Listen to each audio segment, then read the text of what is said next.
Alam özgörüş üçün, üybülü mıқты boluş üçün, перзенттерибиздин тарбиясы эң жогорку деңгээлге жетиш үчүн бүгүн эне мыкты тарбиялуу болуш керек.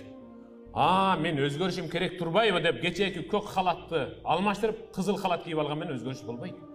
Мен жөн эле жүргөн турбайбы жолук момундайча салынып. Мен муну кошунога окшоп жолукту эгимдин астынан алып салынайын, өзгөрдүм деш, ал өзгөрүү болбойт.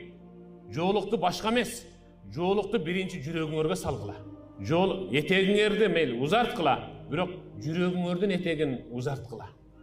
Көзүңөрдүн пардасын тарткыла. Бетиңерге парда тартаардан мурда тилиңердин, көзүңөрдүн, кулагыңардын пардасын тарткыла. Ушак укпагыла, арамга тиктебегиле, ушак айтпагыла. Тилдин пардасы ушул, көздүн пардасы дагы ушул. Ушинтип анан өзгөрүү болот. Alam özgörüş üçün, üybülü mıқты boluş üçün,